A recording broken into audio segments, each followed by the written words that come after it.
बोलिए भारत माता की जय। भारत माता की जय।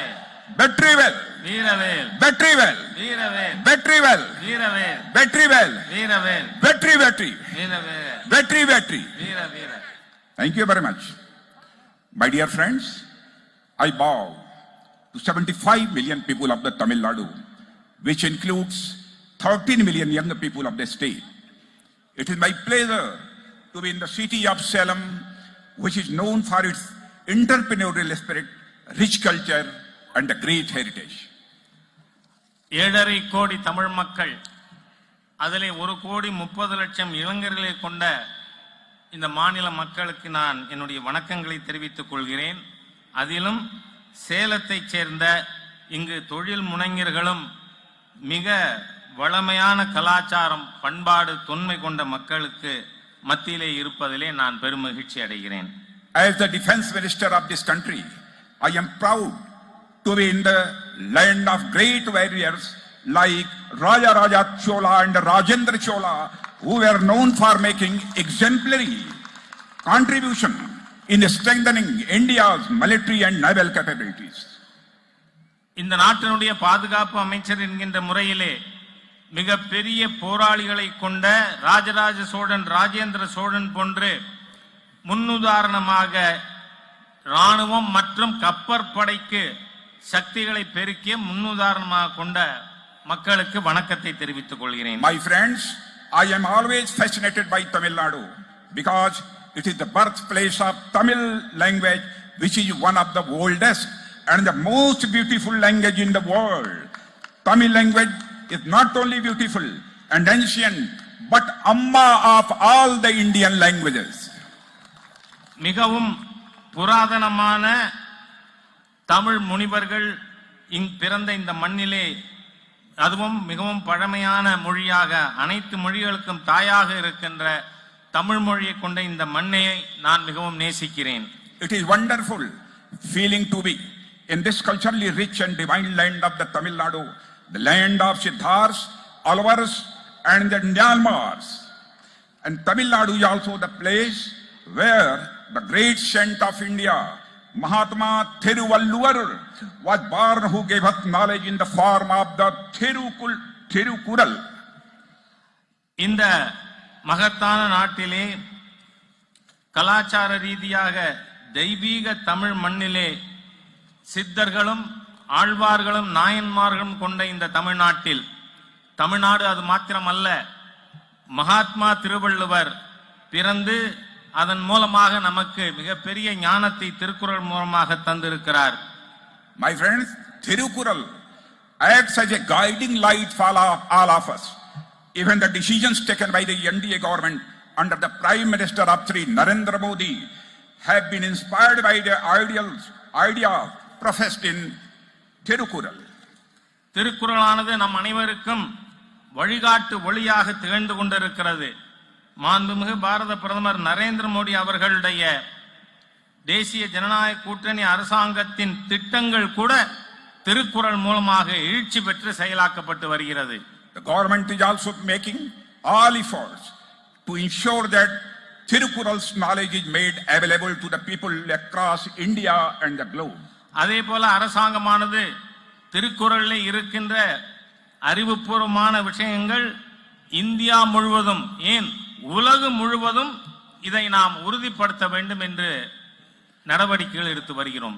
My dear brothers and sisters, when I was coming here, I wanted to speak more in Tamil language, but I would like to apologize for not able to speak in Tamil, beautiful and divine this Tamil language. Therefore, I will deliver my speech in my mother tongue, Hindi, and sometime English. My speech will be translated by Thiru Yash Raja. நண்பர்களே, நான் உங்களுடைய அழகிய ஆன்மீக தமிழிலே பேசுவதற்கு விரும்புகிறேன். ஆனால் அதிலே என்னால் பேச முடியாது என்கின்ற காரணத்தால் என்னுடைய வருத்தத்தை தெரிவித்துக் கொண்டு என்னுடைய தாய்மொழியான ஹிந்தி மற்றும் ஆங்கிலத்திலே பேசுகிறேன். என்னுடைய உரையை ராஜா மொழிபெயர்ப்பார். My dear friends, इस सेलम सिटी में पहले भी इलेक्शन कैंपेन के दौरान मैं आ चुका हूं, लेकिन आज इस पब्लिक मीटिंग में मैं जब अपने बैक साइड में देख रहा हूं इधर, this is the Tamil Nadu assembly.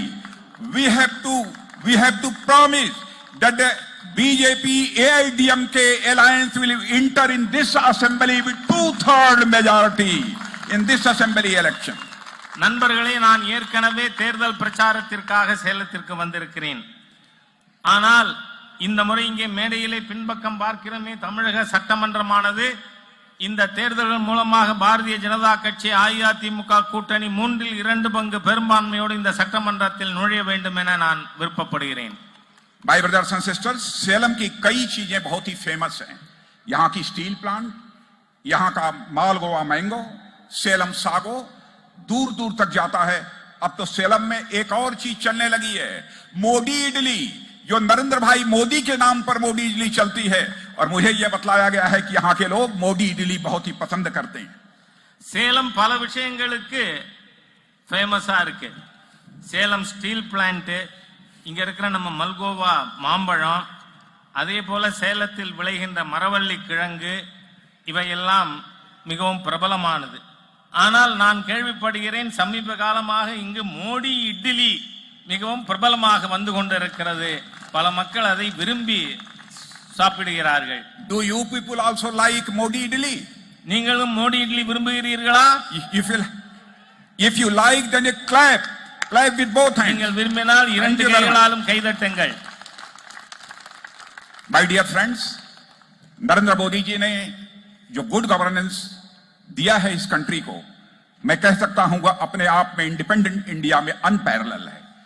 Development और गुड गवर्नेंस का कोई भी मॉडल कितना भी मजबूत हो, इसका पता अच्छे दिनों में तो चलता है, मगर इसका असली टेस्ट तब होता है जब क्राइसिस हो, जब संकट हो. நண்பர்களே, மேம்பாடும் நல்லாட்சியும் மிகவும் அத்தியாவசியமானதாகும். நரேந்திர மோடி அவர்களுடைய ஈடு இணையற்ற மேம்பாட்டுக்கான திட்டங்கள், நல்லாட்சி, இதை பற்றி நாம் எப்பொழுது உணர முடியும் என்று சொன்னால், சாதாரண நாட்களில் அல்ல, பிரச்சனையான நாட்கள் வரும்பொழுதுதான் இந்த மேம்பாடு மற்றும் நல்லாட்சியை நாம் உணர முடியும். ग्लोबल पैंडेमिक कोरोना कोविड-19 का जिस इफिशिएंट और इफेक्टिव तरीके से हमारे प्राइम मिनिस्टर नरेंद्र मोदी जी ने मुकाबला किया है, बहनों भाइयों, मैं कह सकता हूं भारत के इतिहास में वह इनक्रेडिबल है और इंस्पायरिंग स्टोरी है अपने में. அதாவது கொரோனா காலகட்டத்திலே, கோவிட்-19 காலகட்டத்திலே மோடி அரசாங்கமானது எவ்வளவு சிறப்பாக செயல்பட்டு இருக்கிறது என்பது ஒரு எடுத்துக்காட்டாக திகழ்கிறது.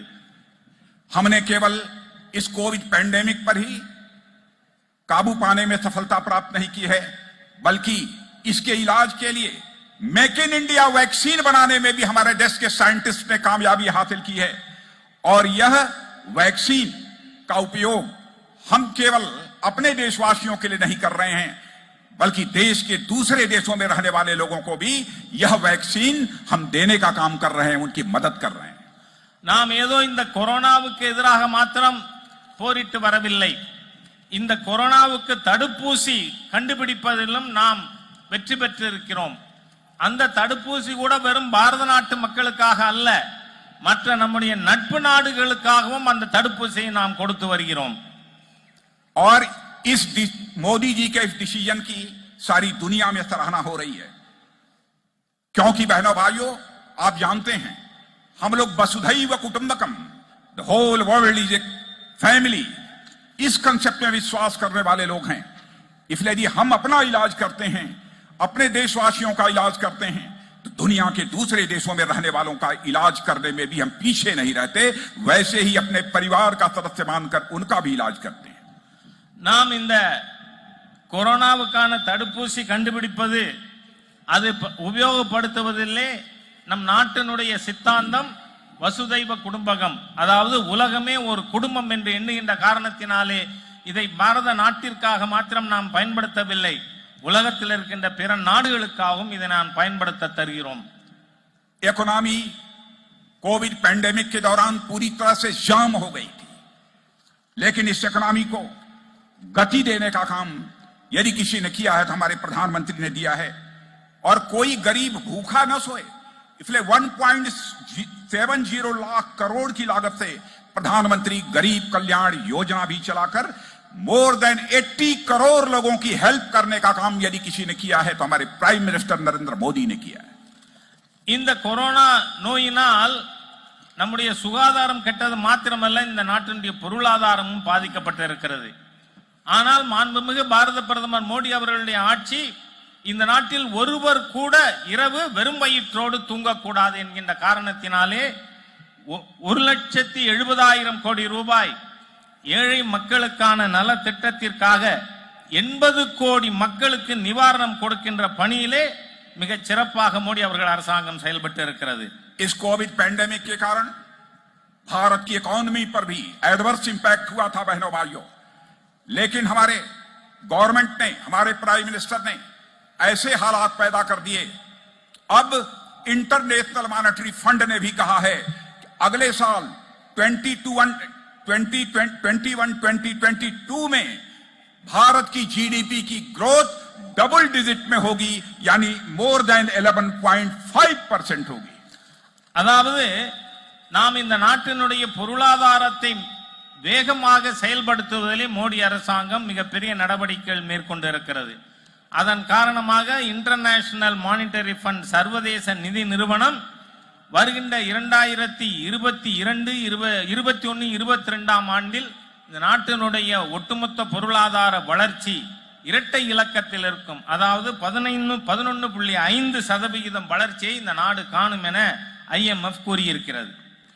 After this COVID pandemic, we are going to write India's next growth story, and foreign investment is also increasing day by day in our country. Due to this, stock market is also jumping. Not only jumping, but stock market jallikattu कर रहा है, जल्लीकट्टू कर रहा है. அதாவது இந்த Covid காலகட்டத்தில் கூட இந்த நாட்டினுடைய பொருளாதாரம் ஒரு புதிய வளர்ச்சி கதையை பார்த்து கொண்டிருக்கிறதுனா, இந்த நாட்டிற்கு அந்நிய மூலதனமானது மிக வேகமாக வந்து கொண்டிருக்கிறது. நம்முடைய பங்கு சந்தை அது மிக வேகமாக வளர்கிறது என்பது மாத்திரமல்ல, அது ஒரு ஜல்லிக்கட்டு காளை போல வேகமாக ஓடிக்கொண்டிருக்கிறது. रूरल इकोनॉमी को भी बूस्ट देने के लिए हमारी गवर्नमेंट ने कई स्टेप्स लिए हैं। मैं जानता हूं यहां पर जितने भी हमारे नौजवान आए हैं, इसमें 80% नौजवान फार्मर्स फैमिली के रहने वाले हैं।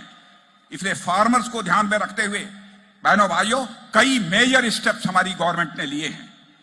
प्रधानमंत्री किसान सम्मान निधि के अंतर्गत हर फार्मर के अकाउंट में 6,000 रुपीज पर ईयर डालने का काम यदि किसी ने किया है तो हमारे प्राइम मिनिस्टर नरेंद्र भाई मोदी ने किया है. ஊரக பொருளாதாரத்தை வளர்க்கின்ற விதத்திலும் மோடி அவர்களுடைய அரசாங்கமானது செயல்பட்டு கொண்டிருக்கிறது. இதில் விவசாயிகளுக்காக மிகப்பெரிய பல திட்டங்களானது கொண்டு வரப்பட்டிருக்கிறது. இங்கு கூட 80% பேர் நீங்கள் கிராம பகுதியிலிருந்து வந்தவர்களாக இருப்பீர்கள். விவசாயிகளுக்கு உதவுவதற்காக விவசாயிகள் நிதியானது ஆண்டுக்கு 6,000 ரூபாய் ஒவ்வொருவர் கணக்கிலும் செலுத்தப்படுகிறது. हर गरीब के घर में हम टॉयलेट बना रहे हैं, बड़ी संख्या में टॉयलेट्स बन गए हैं. हर व्यक्ति को जिसके पास अपने पास पक्का मकान नहीं है उसको पक्का मकान भी मुहैया कराने का काम कर रहे हैं. और इतना ही नहीं, हम गांव की इकोनॉमी को डेवलप करने के लिए वहां पर पक्की सड़कें भी बनाने का काम तेजी के साथ कर रहे हैं. நாட்டிலே எவர் வீட்டிலே கழிவறைகள் இல்லையோ அவர்கள் வீட்டுக்கு கழிவறை, யாருக்கெல்லாம் பக்கா வீடுகள் இல்லையோ அவர்களுக்கெல்லாம் பக்கா வீடுகள், அதோடு மட்டுமல்ல ஒவ்வொரு கிராமத்திற்கும் நல்ல சாலைகள் ஆகியவை அரசாங்கமானது இப்பொழுது செயல்படுத்தி கொண்டிருக்கிறது. हमारे प्राइम मिनिस्टर का यह रिजॉल्व है, संकल्प है कि हम आगामी कुछ ही वर्षों के अंदर अपने देश की फार्मर्स की इनकम को 2 गुना 2.5 गुना 2.5 टाइम्स समझो बढ़ा देंगे. यह उनका संकल्प है. इसीलिए हमारे प्राइम मिनिस्टर ने एग्रीकल्चर पर स्पेशल फोकस दिया है और फार्मर्स की इनकम को बढ़ाने के लिए वैल्यू एडिशन पर भी जोर दिया है और बड़े स्ट्रक्चरल रिफॉर्म्स भी किए हैं. இந்த நாட்டிலே விவசாயிகள் வாழ்வு முன்னேற வேண்டும் என பிரதம மந்திரி மோடி அவர்கள் உறுதிப்பாடு எடுத்துள்ளார்கள். ஆகவே விவசாயிகளுடைய வருமானத்தை 2 மடங்கு 2.5 மடங்கு ஆக்குவதற்கான பல்வேறு நடவடிக்கைகள் மேற்கொள்ளப்பட்டிருக்கிறது. இதற்காக விவசாயிகள் கட்டமைப்பிலே சீர்திருத்தங்களை இந்த அரசாங்கம் கொண்டு வந்து கொண்டிருக்கிறது. देश के हर नागरिक की जरूरतों को पूरा करना यह किसी भी गवर्नमेंट की मॉरल रिस्पांसिबिलिटी होती है। मैं अपनी गवर्नमेंट के बिहाफ में एश्योर करना चाहता हूं तमिलनाडु की जनता को कि हम हर परिवार की जो आवश्यकताएं हैं, जरूरतें हैं, उनको हम पूरा करेंगे। ஒவ்வொரு குடிமகனுடைய அத்தியாவசிய தேவைகளை பூர்த்தி செய்வது என்பது ஒவ்வொரு அரசாங்கத்தினுடைய கடமையாகும். ஆகவே இங்க இருக்கின்ற மக்களுக்கு, தமிழக மக்களுக்கு நான் ஒரு உறுதியளிக்க விரும்புகிறேன். ஒவ்வொரு குடும்பத்தினுடைய தேவைகளும் அத்தியாவசிய தேவைகள் பூர்த்தி செய்யப்படும். जल जीवन मिशन के अंतर्गत हर घर में नल ले जाएंगे और इस देश के हर घर में नल होगा और नल से हम जल उसको उपलब्ध कराने का काम करेंगे। यह भी हमारी सरकार का संकल्प है। 3 करोड़ परिवारों में अब तक हम दे चुके हैं।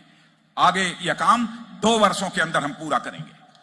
அதாவது இந்த அரசாங்கத்தினுடைய உறுதிப்பாடு ஜல் ஜீவன் மிஷன் என்கின்ற குடிநீர் திட்டத்தின் மூலமாக ஒவ்வொரு வீட்டுக்கும் குழாய், ஒவ்வொரு குழாயிலும் குடிநீர்.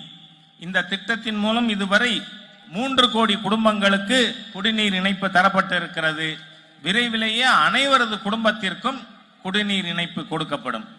और रूरल और अर्बन इंफ्रास्ट्रक्चर पर भी मोर देन 100 लाख करोड़ हम स्पेंड करने जा रहे हैं, हम खर्च करने जा रहे हैं। और मैं अपने तमिलनाडु के दोस्तों को यह जानकारी देना चाहता हूं, the construction of the Salem Chennai expressway will also begin in 2021-2022. அதே போல இந்த நாட்டினுடைய ஊரக மற்றும் நகரிய உள்கட்டமைப்பிற்காக 100 லட்சம் கோடி ரூபாய் செலவழிக்கப்பட இருக்கிறது. சேலம் மக்களுக்காக நான் ஒரு நல்ல செய்தியை சொல்ல இருக்கிறேன். சேலம் பெங்களூரு சாலை விஸ்தரிப்பு பணி இந்த 2021-22 மேற்கொள்ளப்படும். मेरे ब्रदर्स एंड सिस्टर्स, हम पॉलिटिक्स यदि करते हैं तो केवल गवर्नमेंट बनाने के लिए हम पॉलिटिक्स नहीं करते हैं।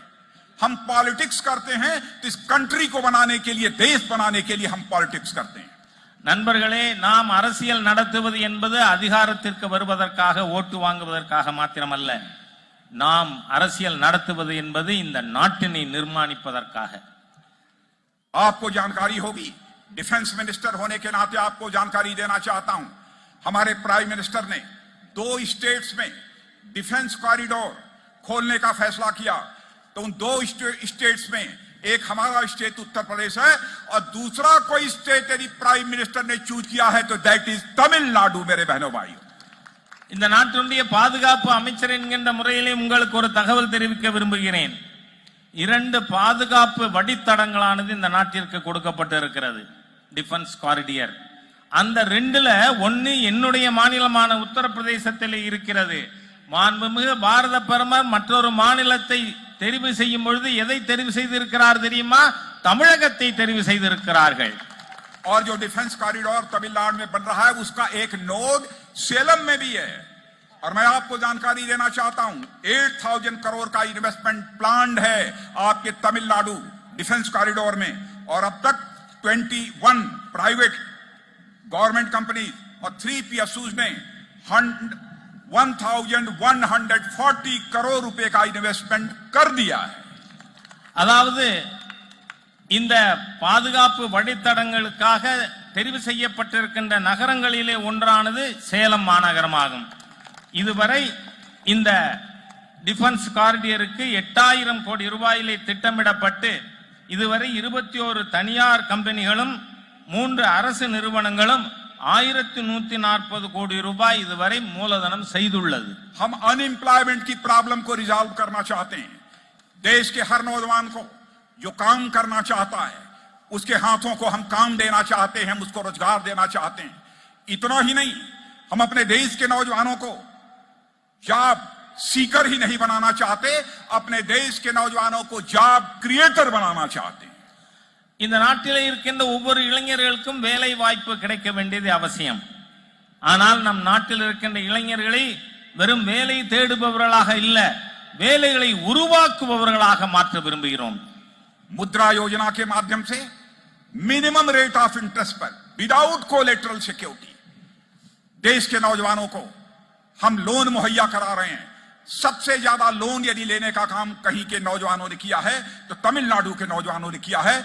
मैं नौजवान भाइयों, मैं आपको सलूट करता हूं, आप सभी का अभिनंदन करता हूं। அதாவது சுய வேலை வாய்ப்பை உருவாக்குவதற்காக முத்ரா வங்கி கடன் திட்டம் மூலம் மிக குறைந்த வட்டியிலே எவ்விதமான அடமானமும் இல்லாது கடன் கொடுப்பதற்கான ஏற்பாட்டினை நாம் மேம்படுத்தி இருக்கிறோம். அதிலே மிக அதிகமாக கடன் பெற்றிருப்பவர்கள் தமிழ்நாட்டைச் சேர்ந்தவர்கள். ஆகவே தமிழ்நாட்டு இளைஞர்களுக்கு நான் என்னுடைய பாராட்டுதல்களை தெரிவித்துக் கொள்கிறேன். Here, only in Tamil Nadu, the unemployed youth has taken approximately 33,807 crore rupees as loan. தமிழ்நாட்டில் மாத்திரம் வேலையில்லாத இளைஞர்கள் 33,807 கோடி ரூபாய் கடனாக பெற்றிருக்கிறார்கள். आप जानते हैं कि इसका सबसे ज्यादा लाभ यदि किसी को मिलता है एमएसएमईज, इनको मिलता है, वीमेन एंटरप्रेन्योर को मिलता है। और 31 नवंबर 2020 का तक कुल 22.53 करोड़ लोन दिए गए, जिसमें से 15.75 करोड़ लोन वोमन एंटरप्रेन्योर को दिए गए। தமிழகத்திலே அதிகமாக இதில் கடன் பெற்றவர்கள் மாத்திரமல்ல, இந்த முத்ரா வங்கி கடன் திட்டத்தின் மூலமாக அதிகமாக பலன் பெற்றிருப்பது சிறு குறு தொழில்கள். அதிலும் பெண் தொழில் முனைஞர்கள் மிக அதிகமாக பலன் பெற்றிருக்கிறார்கள்.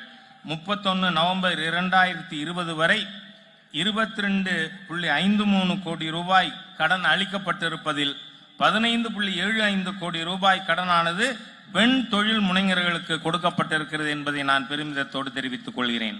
आत्मनिर्भर भारत इस योजना के तहत 20 लाख करोड़ रुपए का पैकेज गवर्नमेंट ने घोषित किया है।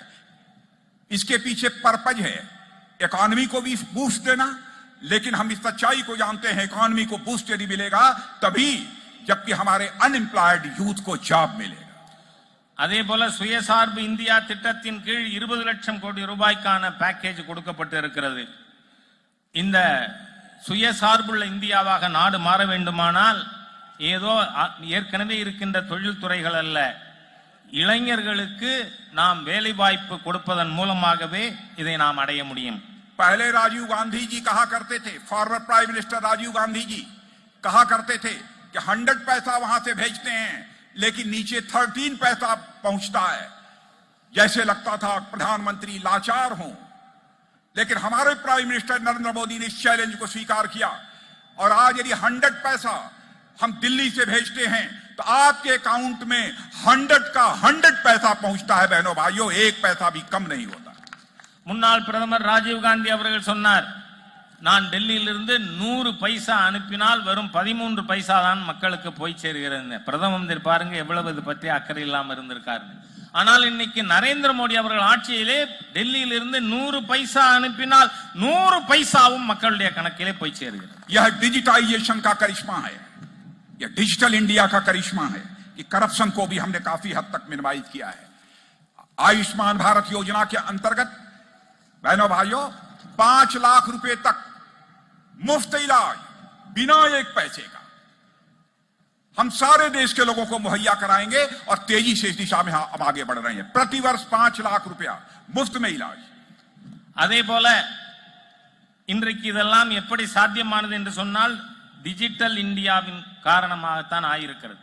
இதன் மூலமாக ஊழல் குறைந்திருக்கிறது. அதே போல நாம் இந்த திட்டங்களை மக்களுக்கு எடுத்து செல்வதன் மூலமாக நல்லதொரு நிர்வாகத்தை தர முடியும். तमिलनाडु के मदुरई में एम्स खुलने जा रहा है। इसके लिए 1246 करोड़ रुपए दिए जा चुके हैं और 6 नए मेडिकल कॉलेज खुलने हैं और 3 और खुलने जा रहे हैं इसी तमिलनाडु में। बहनों भाइयों, हमारी गवर्नमेंट ने तमिलनाडु के डेवलपमेंट के लिए इस सीमा तक जाकर ध्यान दिया है। தமிழ்நாட்டினுடைய மேம்பாட்டிற்காக முன்னேற்றத்திற்காக மதுரையிலே எய்ம்ஸ் மருத்துவமனையானது 1246 கோடி ரூபாயிலே வர இருக்கிறது. அதோடு மட்டுமல்ல, இதுவரை 6 மெடிக்கல் காலேஜ் திறக்கப்பட்டிருக்கு. இன்னும் 3 மெடிக்கல் மருத்துவ கல்லூரிகள் துவங்கப்பட இருக்கின்றன. तमिलनाडु का डेवलपमेंट करना मैं आपको from inner core of my heart या श्योर करना चाहता हूं। हमारी गवर्नमेंट का कमिटमेंट है, हम अपने इस कमिटमेंट को पूरा करेंगे, चाहे हमें जितना भी पैसा खर्च क्यों न करना पड़े। सेंट्रल रिसोर्सेज से। पहले स्टेट गवर्नमेंट को 32% मिलता था, लेकिन हमारे प्राइम मिनिस्टर ने स्टेट शेयर को बढ़ाकर 32 से बढ़ाकर 42% कर दिया है। और तमिलनाडु को 5,42,000 करोड़ रुपया पहली बार मिला है, जबकि यूपीए के लास्ट 5 ईयर में केवल 94,540 करोड़ रुपया मिला है।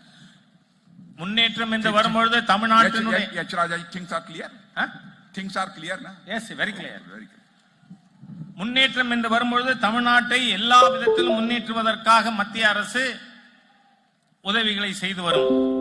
தமிழகத்தில் இதுவரைக்கும் நாம் மாநிலங்களுக்கு நிதி ஒதுக்கீடு 32% இருந்ததை மோடி அவர்களுடைய அரசாங்கம் 42% அதிகரித்திருக்கிறது. அது மாத்திரமல்ல, கடந்த 6 ஆண்டுகளில் தமிழ்நாட்டுக்கு நாம் 5,42,000 கோடி ரூபாய் நிதி ஒதுக்கி இருக்கிறோம். ஆனால் கடந்த 10 ஆண்டுகளில் ஐக்கிய முற்போக்கு கூட்டணி அரசாங்கத்தில் 94,540 கோடி ரூபாய் மட்டுமே தமிழகத்திற்கு நிதி ஒதுக்கப்பட்டது. बहनों भाइयों, हमारी गवर्नमेंट फ्रीडम फाइटर्स जो थे, जिन्होंने आजादी दिलाने में स्ट्रगल किया है, उनका सम्मान कर रही है। हम आजादी की 75th ईयर्स सेलिब्रेट करने जा रहे हैं।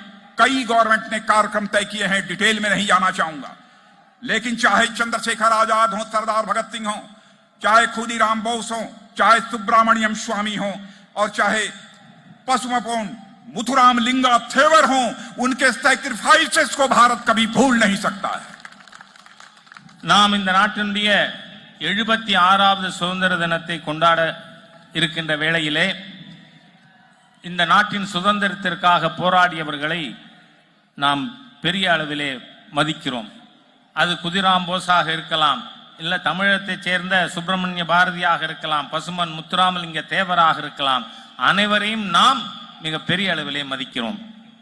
जब मैं नेशनल प्रेसिडेंट था बीजेपी का, उस समय में पसुमपोन मुथुराम लिंग थेवर के रामनद में स्थित मेमोरियल पर मैं गया था, और मैं आपको यकीन दिलाना चाहता हूं, मथुराम लिंगा थेवर जी के कंट्रीब्यूशन को हम केवल तमिलनाडु तक ही नहीं रहनेंगे, बल्कि सारे देश में हम उनके मैसेज को ले जाएंगे, उनके संदेश को ले जाएंगे। நான் பாரதிய ஜனதா கட்சியினுடைய தலைவராக இருக்கும் பொழுது ராமநாதபுரத்தில் பசுமன் முத்துராமலிங்க தேவர் அவர்களுடைய நினைவிடத்திற்கு சென்றிருக்கிறேன். முத்துராமலிங்க தேவர் அவர்களுடைய தியாகத்தை வெறும் தமிழகத்தோடு நாம் குறுக்கிவிட விரும்பவில்லை, அதை நாடு முழுவதும் எடுத்துச் செல்ல இருக்கிறோம். पहली बार दिल्ली में किसी गवर्नमेंट ने मथुराम लिंगा थेवर जी को सम्मान यदि दिया है बहनों भाइयों, तो हमारे forward prime minister Shri Atal Bihari Vajpayee ji ने दिया है। लाइफ साइज स्टैचू यदि किसी ने लगवाई है पार्लियामेंट हाउस में, तो हमारे forward prime minister respected Atal Bihari Vajpayee ji ने लगवाई है। டெல்லியிலே பெரியவர் முத்துராமலிங்க தேவர் அவர்களை மதிக்கின்ற விதத்திலே பாராளுமன்ற வளாகத்திற்குள் லைஃப் சைஸ் அவருக்கு ஒரு சிலையானது நிறுவப்பட்டது என்று சொன்னால், நம்முடைய மரியாதைக்குரிய முன்னாள் பிரதமர் அடல் பிஹாரி வாஜ்பாய் அவர்களுடைய ஆட்சி காலத்தில் தான் பாராளுமன்ற வளாகத்தில் தேவர் பெருமானுடைய சிலையானது நிறுவப்பட்டது. मेरे ब्रदर्स एंड सिस्टर्स, इस समय भारत एक एस्पिरेशनल इंडिया के रूप में तेजी के साथ आगे बढ़ रहा है। मैं आप सबका आह्वान करता हूं, आप सबसे मैं अपील करता हूं, इसमें आप सब भी अपना कंट्रीब्यूशन दीजिए। और सच्चाई है कि देश का यूथ न केवल अपनी जिंदगी में क्वालिटेटिव चेंज चाहता है, बल्कि हमारे देश का नौजवान तो यह भी चाहता है चेंज की जो रफ्तार हो वह स्लो न हो, बल्कि चेंज की रफ्तार यदि होनी चाहिए तो सुपरसोनिक होनी चाहिए। நாம் இந்த நாட்டிலே மிகப்பெரிய எதிர்பார்ப்போடு நாட்டை முன்னேற்றுவதற்காக சென்று கொண்டிருக்கிறோம். ஆகவே இங்க இருக்கின்ற இளைஞர்களுக்கு நான் அறைகூவல் விட விரும்புகிறேன். அதாவது நாம் மாற்றம் என்பது சொந்த வாழ்க்கையிலே மாத்திரமல்ல, மாற்றத்திற்கான பாதையை தேர்ந்தெடுத்து நாம் முன்னேறி செல்ல வேண்டும் என உங்களுக்கு நான் அறைகூவல் விடுக்கிறேன். कांग्रेस और डीएमके बराबर यह कंट्रोवर्सी क्रिएट करते हैं। आपको मालूम होगा 17 रफेल प्लेन को लेकर कंट्रोवर्सी इन लोगों ने खड़ी की है, लेकिन सीएजी से लेकर सभी ने क्लीन चिट दे दी है। 17 रफेल्स भारत की धरती पर आ चुके हैं। शेष राफेल भी 1 साल के अंदर भारत की धरती पर होंगे। बहनों भाइयों, हमारी एयरफोर्स की कैपेबिलिटी बढ़ गई है, अब हम किसी का भी मुकाबला कर सकते हैं। அதே போல ரஃபேல் ராணுவ விமானத்தை பற்றி காங்கிரஸ் மற்றும் அதனுடைய கூட்டணி கட்சிகள் பல குற்றச்சாட்டுகளை முன்வைத்தார்கள். ஆனால் சிஏஜி அதில் எந்த விதமான முறைகேடும் நடக்கவில்லை என்பதை உறுதிப்படுத்தி இருக்கிறது. 6 ரஃபேல் விமானங்கள் விரைவிலேயே வர இருக்கின்றன. பாரத நாடு ராணுவ ரீதியாக மிகப்பெரிய வலிமை பெற்ற நாடாக மாற இருக்கிறது.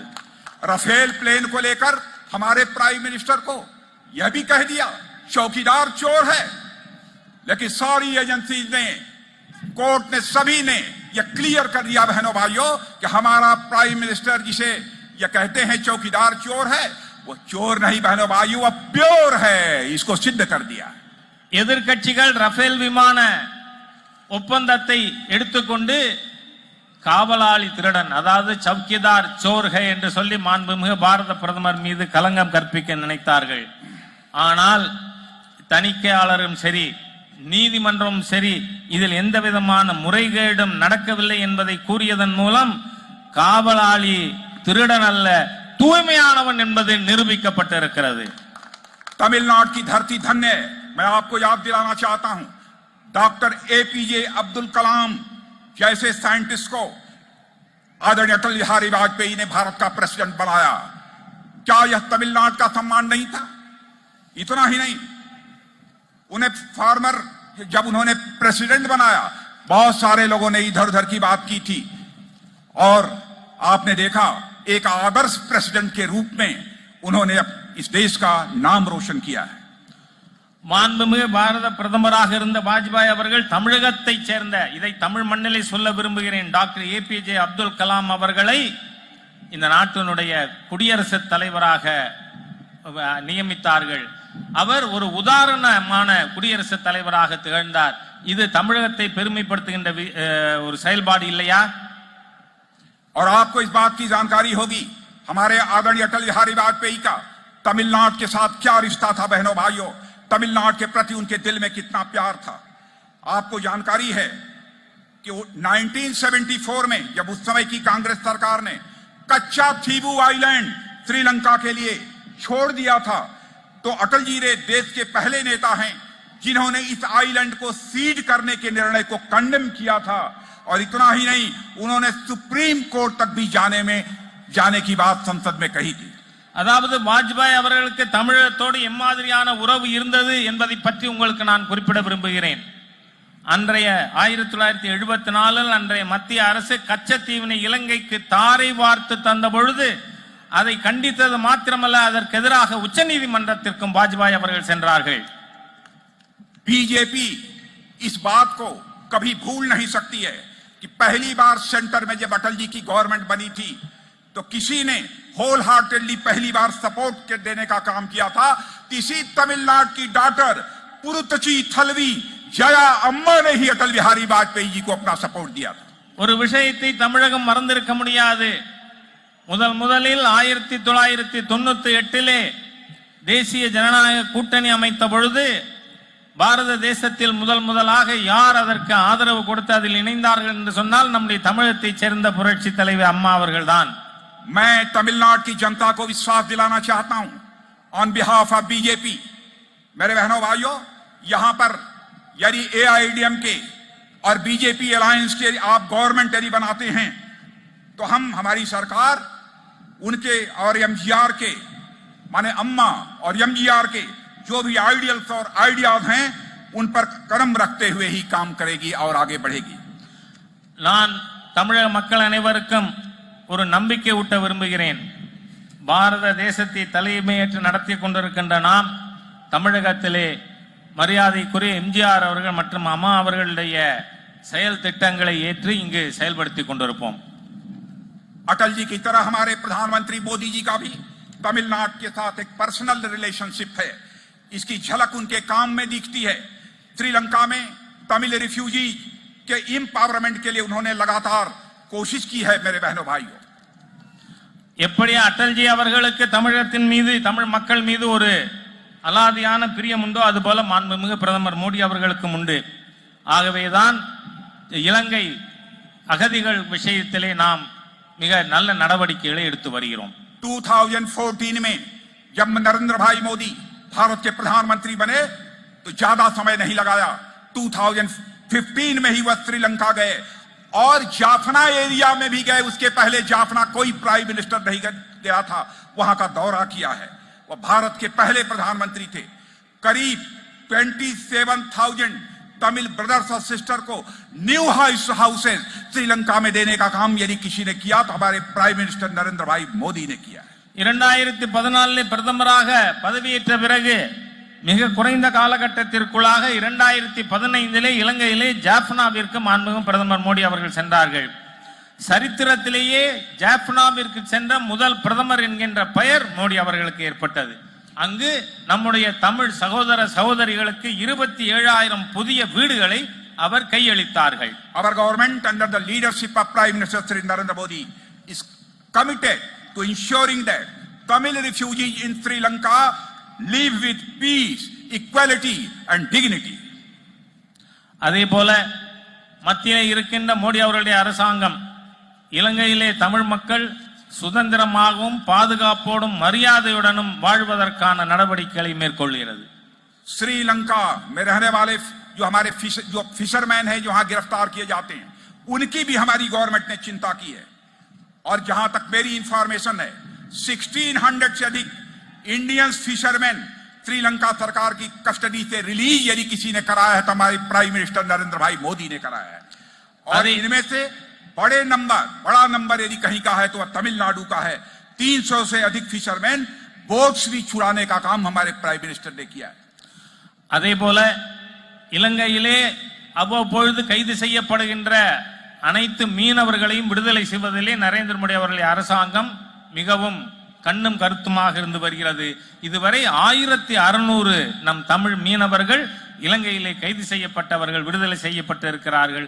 அது மாத்திரமல்ல 300 மீனவர்களுடைய படகுகளும் இப்பொழுது விடுவிக்கப்பட்டு இருக்கின்றன. हमारी सक्सेस स्टोरी बहुत बड़ी है और मैं कहना चाहता हूं श्रीलंका में जितने भी अरेस्टेड हमारे फिशरमैन थे, बहनों भाइयों, सभी फिशरमैन के अनकंडीशनल रिलीज यदि किसी ने कराई है तो हमारे प्राइम मिनिस्टर नरेंद्र भाई मोदी ने कराई है.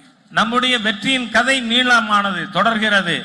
இதுவரை கைது செய்யப்பட்ட மீனவர்கள் அனைவரும் இலங்கை அரசாலே விடுவிக்கப்பட்டிருக்கிறார்கள் என்று சொன்னால் நரேந்திர மோடி அரசாங்கத்தில் தான் கைது செய்யப்பட்ட அனைத்து மீனவர்களும் விடுவிக்கப்பட்டிருக்கிறார்கள். मेरे बहनों भाइयों, भारत का डिफेंस मिनिस्टर हूं, आप यह जानना चाहेंगे इंडिया चाइना स्टैंड ऑफ जो चल रहा था उसका क्या हुआ? आप सब लोगों को जानकारी होगी। 9 राउंड्स की डायलॉग के बाद मिलिट्री लेवल पर, डिप्लोमेटिक लेवल पर एक पार्ट अब तक रिजॉल्व हो चुका है। लेकिन कांग्रेस हमको बदनाम करने की कोशिश करती है, कहती है कि हमने भारत की जमीन गंवा दी। मैं आपको विश्वास के साथ कहना चाहता हूं बहनों भाइयों, जब तक इस शरीर में खून है, प्राण है, भारत की 1 इंच जमीन पर भी कोई मां का लाल कब्जा नहीं कर सकता. இந்த நாட்டினுடைய பாதுகாப்பு அமைச்சர் என்கின்ற முறையிலே சீனாவோடு என்ன நடக்கிறது என்பதை பற்றி நான் உங்களுக்கு தெரிவிக்க வேண்டும். 9 சுற்று பேச்சுக்களுக்கு பிறகு நமக்கு சாதகமான சூழ்நிலை உருவாகி இருக்கிறது. காங்கிரஸ் நம்மை குற்றம் சாட்டுகிறது, இந்தியாவின் நிலத்தை நாம் கொடுத்து விட்டோம் என்று. இந்த சரீரத்திலே ரத்தமும் உயிரும் இருக்கின்ற வரை 1 இன்ச் இடம் கூட எந்த நாட்டிற்கும் விட்டு கொடுக்கப்பட மாட்டாது. बहनों भाइयों, चाहे दुनिया का कोई देश हो, चाहे दुनिया का कोई भी देश हो, भारत की सीमा पर किसी को यूनिलेटरल एक्शन करने की इजाजत भारत नहीं देगा. उसके लिए चाहे जितनी भी कीमत हमको चुकानी पड़ेगी, हम वो कीमत चुकाने को तैयार हैं. சகோதர சகோதரிகளே, இந்த நாட்டின் எல்லை மீது எந்த நாடாக இருந்தாலும் ஆக்கிரமிப்பதற்கு முயற்சி செய்யுமானால் எந்த ஒரு விஷயத்தையும் நாம் உபயோகிக்காமல் அதை எதிர்க்காமல் சும்மா இருக்க மாட்டோம். அதற்கு எந்த விலை வேண்டுமானாலும் கொடுப்போம். जो 9 राउंड की मिलिट्री और डिप्लोमेटिक डायलॉग के बाद जो समाधान हुआ था, वह डिसएंगेजमेंट का प्रोसेस वह पूरा हो चुका है. लेकिन दुर्भाग्य है, unfortunately Congress party Indian army की ब्रेवरी और करेज पर वह डाउट करती है. मैं आपसे पूछना चाहता हूं, सुप्रीम सैक्रिफाइस देने वाले सैनिकों का क्या यह कांग्रेस पार्टी अपमान नहीं कर रही है? मैं आपसे एक सवाल पूछता हूं, ध्यान से सुनिए. कांग्रेस कच्ची निंगाल नल्लवरा केट्टवरा சகோதர சகோதரிகளே, 9 சுற்று பேச்சுவார்த்தைக்கு பிறகு சீனா அதனுடைய ஆக்கிரமித்த பகுதியிலிருந்து பின்வாங்குவதற்கு ஒப்புக்கொண்டிருக்கிறது. ஆனால் இது பற்றி சந்தேகங்களை காங்கிரஸ் எழுப்புகிறது. அதாவது இந்த நாட்டினுடைய ராணுவ வீரர்களுக்கு அவர்களுடைய தியாகத்தை அவமதிக்கிற விதத்திலே பேசுகிறது. நான் உங்களிடம் கேட்கிறேன், Congress நல்லவர்களா கெட்டவர்களா? Again you ask this question. மீண்டும் சொல்லுங்கள், காங்கிரஸ் நல்லவர்களா கெட்டவர்களா? ராணுவ வீரர்களுடைய தியாகத்தை அவமரியாதை செய்கின்ற Congress நல்லவர்களா கெட்டவர்களா? Very good. Brothers and sisters, मैं आपको विश्वास दिलाकर जाना चाहता हूं डिफेंस मिनिस्टर के रूप में कि हमारी government under the leadership of prime minister Narendra Modi India की यूनिटी, टेरिटोरियल इंटीग्रिटी और सॉवरेंटी के साथ हमने न कभी समझौता किया है, न समझौता किया था और न कभी समझौता करेंगे. यह आपको विश्वास दिलाकर जाना चाहता हूं. இந்த நாட்டினுடைய பாதுகாப்பு அமைச்சர் என்கின்ற முறையிலே உங்களுக்கு நான் ஒரு விஷயத்தை நம்பிக்கை ஊட்ட விரும்புகிறேன். இதுவரை இந்த நாட்டினுடைய ஒருமைப்பாடு, எல்லை, ஒற்றுமை இதன் விஷயங்களிலே பாரதிய ஜனதா கட்சி அரசு இதுவரை சமரசம் செய்வதில்லை, ஒருபோதும் செய்யாது என்ற நம்பிக்கை உங்களுக்கு நான் ஊட்ட விரும்புகிறேன். जिस कांग्रेस पार्टी ने इतनी नापाक हरकतें की उसके साथ डीएमके ने हाथ मिला लिया. In my opinion, DMK and Congress are strange bedfellows and they are marrying each other, but they do not have any chemistry. இந்த மோசமான காங்கிரஸ் கட்சியோடு திராவிட முன்னேற்ற கழகம் கூட்டணி வைத்திருக்கிறது. இவர்கள் வினோதமான நண்பர்கள், ஸ்ட்ரேஞ்ச் பெட்ஃபெலோஸ். இவர்களுடைய கூட்டணியானது ஏற்புடையதாக இல்லை. जब किसी ने मुझसे कहा था कि डीएमके के लोगों से जब अलग से बात होती है तो कहते हैं कांग्रेस की party for burden for us. The only common thread between both the parties if their love of appeasement. Congress கட்சியும் திமுகவும் மக்களுக்கு பாரமாக இருக்கின்ற கட்சி. அவர்களிடையே பொதுவாக இருக்கின்ற ஒரே விஷயம் சிறுபான்மையினரை தாஜா செய்வது. कांग्रेस और डीएमके का मॉडल करप्शन और अपीजमेंट पर बेस्ड है और वह जिस तरीके से अपीजमेंट पॉलिटिक्स कर रहे हैं वह तमिलनाडु की सोशल फैब्रिक को कमजोर करेगा. यह मैं विनम्र अनुरोध करना चाहता हूं डीएमके और कांग्रेस अलायंस के लोगों से कि तमिलनाडु के सोशल फैब्रिक को यह कमजोर करेगा, जबकि हमारा मानना है कि justice for all, appeasement of none. Congress கட்சியும் திராவிட முன்னேற்ற கழகமும் ஊழல் மற்றும் தாஜா செய்யும் அரசியல் போக்கை கடைபிடித்திருக்கிறார்கள். இதன் மூலமாக மிகப்பெரிய சமூக சீர்கேடு ஏற்படும். பாரதிய ஜனதா கட்சியினுடைய கோட்பாடு அனைவருக்கும் நீதி, எவரையும் தாஜா செய்வது அநீதி. मेरे ब्रदर्स एंड सिस्टर्स, तमिलनाडु की जनता स्टेबल और ड्यूरेबल गवर्नमेंट चाहती है ताकि डेवलपमेंट में किसी भी प्रकार का डिसरप्शन न होने पाए. The success of our Vetrivel Yatra has shaken DMK and Congress in Tamil Nadu. தமிழகத்திலே நிலையான நல்ல ஆட்சி வேண்டும். பாரதிய ஜனதா கட்சியின் வெற்றிவேல் யாத்திரை திமுகவையும் காங்கிரஸையும் ஆட்டம் காண செய்திருக்கிறது. मैं पूरी तरह से कॉन्फिडेंट हूं अब तमिलनाडु की जनता कांग्रेस डीएमके इस अलायंस को कभी भी पसंद नहीं करेगी, कभी भी इनकी गवर्नमेंट नहीं बनाएगी, क्योंकि उसे तो लोटस फ्लावर और 2 लीव्स की जोड़ी ही पसंद है. लोटस फ्लावर और 2 लीव्स, यही जो है जोड़ी, यही कॉम्बिनेशन तमिलनाडु की जनता को पसंद है. தமிழக மக்கள் நிச்சயமாக காங்கிரஸ் திராவிட முன்னேற்ற கழக கூட்டணியை விரும்ப மாட்டார்கள், அதற்கு வாக்களிக்க மாட்டார்கள். அவர்கள் விரும்புவதெல்லாம் தாமரை இரட்டை இலை ஜோடியை தான் விரும்புகிறார்கள். Only lotus and leaf can bring prosperity to this great land of Tamil Nadu. தாமரையும் இரட்டை இலையும் மாத்திரமே இந்த மகத்தான தமிழகத்திற்கு வளமையை முன்னேற்றத்தை ஏற்படுத்த முடியும். मैं यहाँ मौजूद बड़ी संख्या में मैं देख रहा हूं, ऐसी क्राउड तमिलनाडु में मैंने कभी नहीं देखी थी। 6 इयर्स तक नेशनल प्रेसिडेंट बीजेपी का रहा हूं, ये ह्यूज क्राउड जो मैं देख रहा हूं कभी नहीं देखा था। मैं इसके लिए आपको कांग्रेचुलेट करना चाहता हूं डॉक्टर मुरुगन जी, विनोद जी, आपको ये वाईएम, आप सभी को, पूरी आपकी टीम को मैं कांग्रेचुलेट करना चाहता हूं। ये करिश्मा मैं तमिलनाडु के अंदर देख रहा हूं, ये परिवर्तन की, चेंज की एक वेव चल रही है। இப்பொழுது மிகப்பெரிய எண்ணிக்கையிலே நான் இங்கே இளைஞர்களை காண்கிறேன். 6 ஆண்டு காலம் நான் அகில இந்திய தலைவராக இருந்திருக்கிறேன். இம்மாதிரியான கூட்டத்தை நான் தமிழகத்திலே கண்டதில்லை. ஆகவே மாநில தலைவர் முருகன், இளைஞரணி தலைவர் வினோஜ் மற்றும் தேஜஸ்வி சூர்யா ஆகியவர்களுக்கு நான் என்னுடைய பாராட்டுதல்களை தெரிவித்துக் கொள்கிறேன். தமிழகம் மாற்றத்தை நோக்கி நடைபோட துவங்கி இருக்கிறது. My dear young friends, I want to appeal all of you only one thing.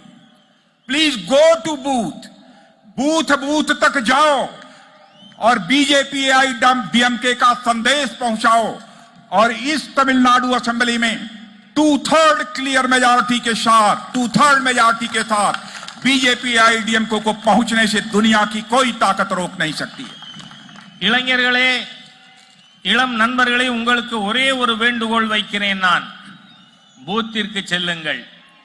பூத்திலே சென்று பாரதிய ஜனதா கட்சி அஇஅதிமுகவினுடைய செய்தியை வீடு வீடாக எடுத்து செல்லுங்கள்.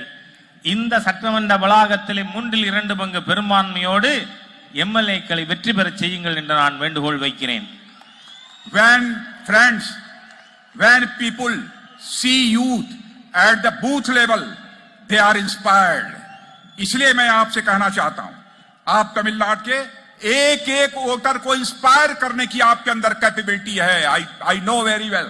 निकल पड़िए, बूथ पर जाइए और न्यू इंडिया बनाने का संकल्प हमारे प्राइम मिनिस्टर ने लिया है, तो यहां पर भी प्राइम मिनिस्टर नरेंद्र भाई मोदी के लीडरशिप में हम न्यू तमिलनाडु का हम निर्माण करेंगे। இளைஞர்களே, நண்பர்களே, நீங்கள் பூத்துகளிலே செல்லும் பொழுது உங்களை பார்த்தால் அங்கு இருக்கின்ற வாக்காளர்களுக்கு உற்சாகம் வரும். ஆகவே இங்கிருந்து நீங்கள் பூத்துக்கு செல்லுங்கள்.